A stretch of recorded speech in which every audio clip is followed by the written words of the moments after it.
Okay, hello everyone.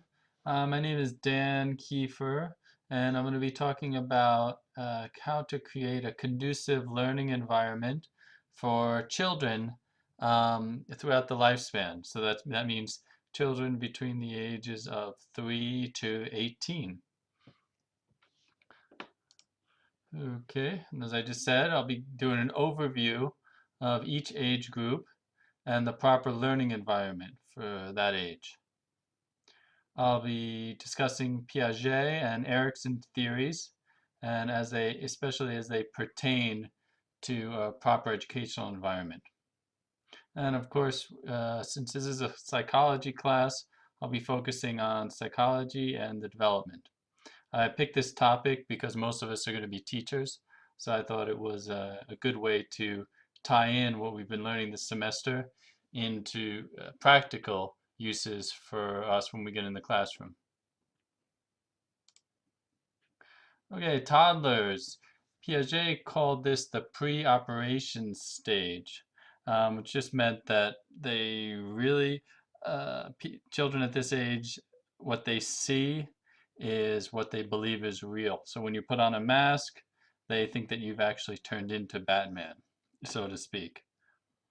Erickson called this the initiative versus guilt stage.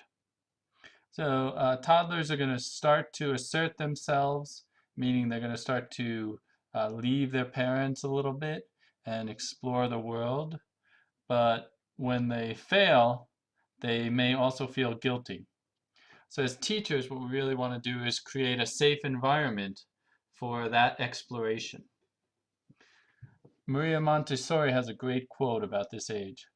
The environment must be rich in motives which lend interest to activity and invite the child to conduct his own experiences. You should have a large library and a comfortable place to read. As you know, children, when they're very young, they'll read, read in many different poses. You want a structured play area, or work area, you could call it, where they'll be putting together puzzles, working on shape sorting activities, stacking rings, stuff like that. You also want an unstructured play area, which is going to encourage their creativity. This might include building blocks, dress-up clothes, dolls, toys. The walls and furniture should be colorful with very soft, inviting pictures. In K to third grade, this was Erickson's industry versus inferiority stage. Um, and here, drawing on what Freud had said, Erickson said that because children at this age are prepubescent, they can't make babies. Therefore, they're going to try to create other things. So they're going to love working on projects, working with their hands and things. They're going to be very goal oriented, and they'll also despair if their tools, so to speak, aren't adequate. So if they're not able to effectively create the things that they want to, they may feel bad about themselves, and that's going to lower their self-esteem. They're very afraid of rejection by society. So what you really want is a well-organized classroom that that's going to help them as they create what they're trying to make. So structure and routine is very important at this age. You're going to have cubbies, mailboxes with clear labeling on it. You're going to want to teach the kids how to take care of these materials. You'll want to color code the materials according to what subject they are to keep it easy to find, easy for you to organize too.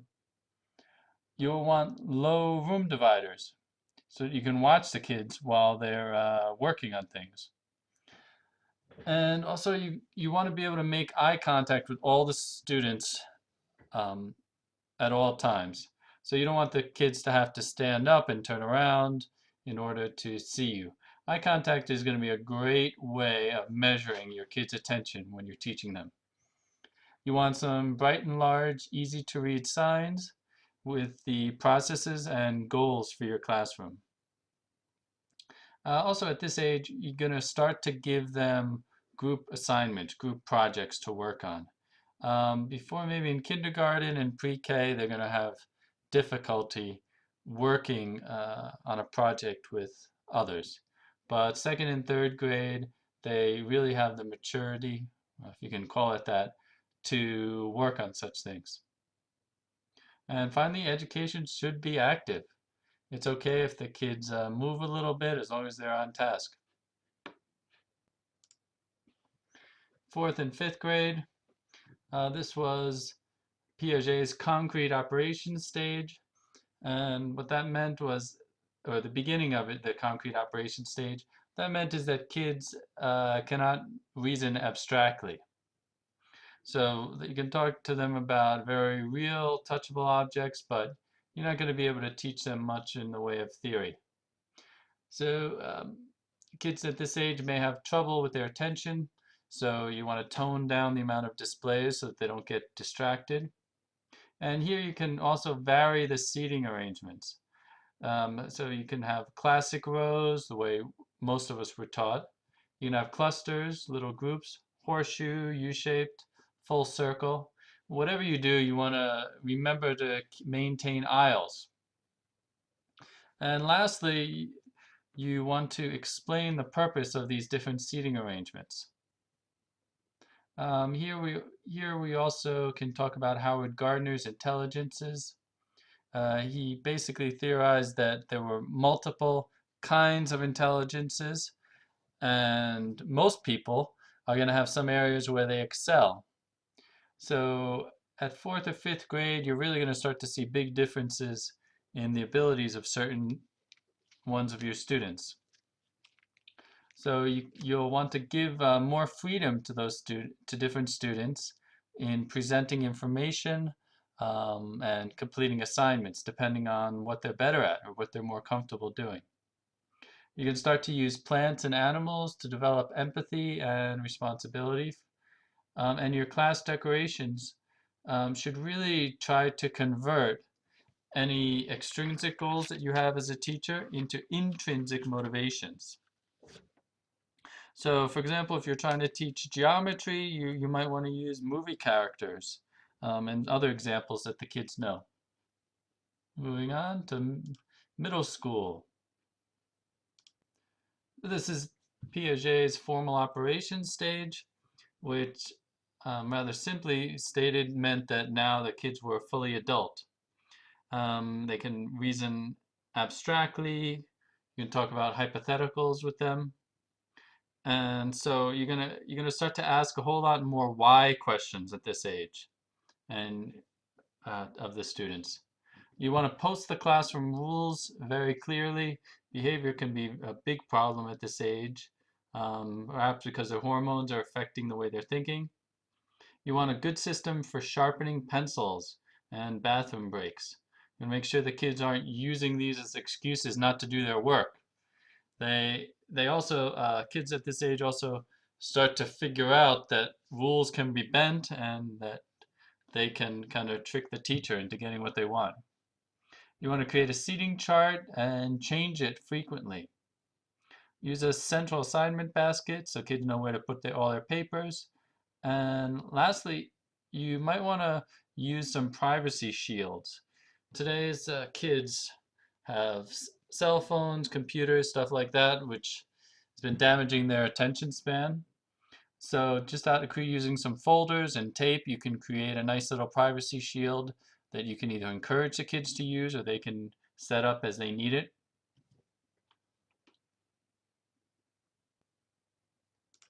And finally, we have high school, which Erickson called the identity versus role confusion stage. Obviously, we all remember high school and how important it was for us to fit in with a group. So you want to give teens at this age plenty of opportunities to express themselves, create their identity. You can also allow more autonomy because you want them to get a feel of what it's like to be an adult. So you might allow them to be outside to do their work. Yeah, and usually teens respond positively to responsibility. You might use tables instead of desks, excuse me, because it's more flexible. You may require computers all the time. And finally, conclusion, don't be afraid to experiment, talk to your kids, and also elicit feedback from them. And finally, as in all things, have fun and enjoy yourself. Thank you.